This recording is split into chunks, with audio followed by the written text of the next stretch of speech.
નમસ્કાર આજના આ ખાસ એક્સપ્લેનરમાં સ્વાગત છે। સીધી જ વાત પર આવીએ તો આજે આપણે ભારતીય ઇતિહાસના એક અત્યંત રોમાંચક અને પાવરફુલ પ્રકરણમાં ડૂબકી લગાવવાના છીએ। કલ્પના કરો, એક તરફ છે છત્રપતિ શિવાજી મહારાજની અદ્ભુત વ્યૂહરચના અને બીજી તરફ અફઝલ ખાનનું અત્યંત ખતરનાક કપટ। આ પ્રતાપગઢનો એવો ઐતિહાસિક સંગ્રામ હતો જેણે ઇતિહાસના પાના કાયમ માટે બદલી નાખ્યા। તો ચાલો જોઈએ કે કેવી રીતે એક સચોટ લશ્કરી રણનીતિએ દગાબાજીના રીતસર ટુકડે ટુકડા કરી નાખ્યા। ઓકે, તો ચાલો સીધી જ શરૂઆત કરીએ અને સૌથી પહેલાં આપણા મગજમાં આ વર્ષ ફિટ કરી લઈએ, 1659।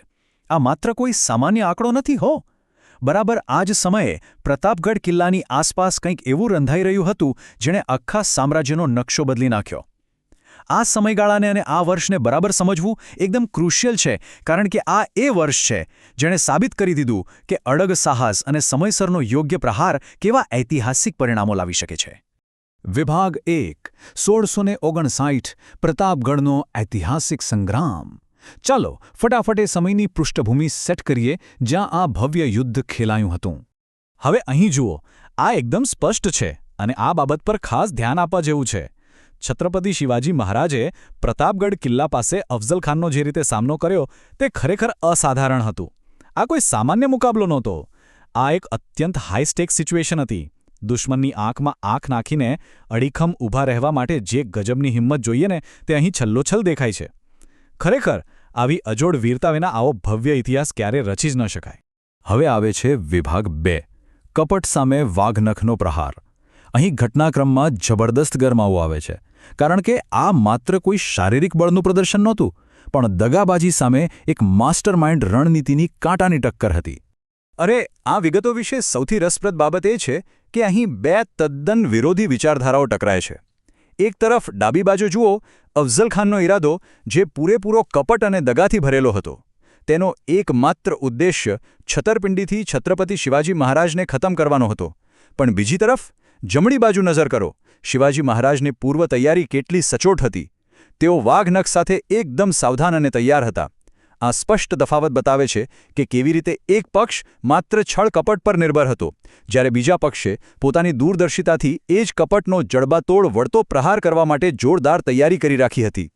અને અહીં આપણે વાત કરીએ વાઘનખની। આ ખરેખર કોઈ સાધારણ હથિયાર નહોતું।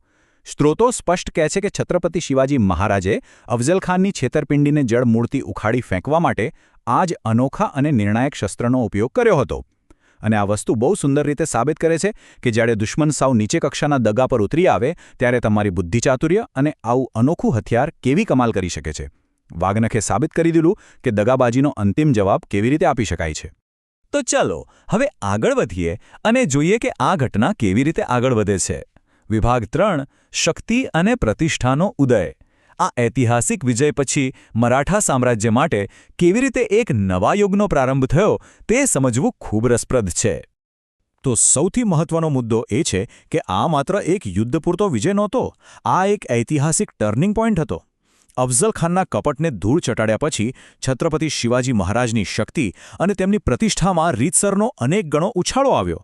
આ વિજયે મરાઠા સામ્રાજ્યના સ્થાપકના પ્રભાવને આસમાને પહોંચાડી દીધો। એક અજેય શાસક અને એક અદ્ભુત લશ્કરી વ્યૂહરચનાકાર તરીકેની તેમની છબી આ ઘટના પછી કાયમ માટે આખા ભારતમાં પ્રસ્થાપિત થઈ ગઈ।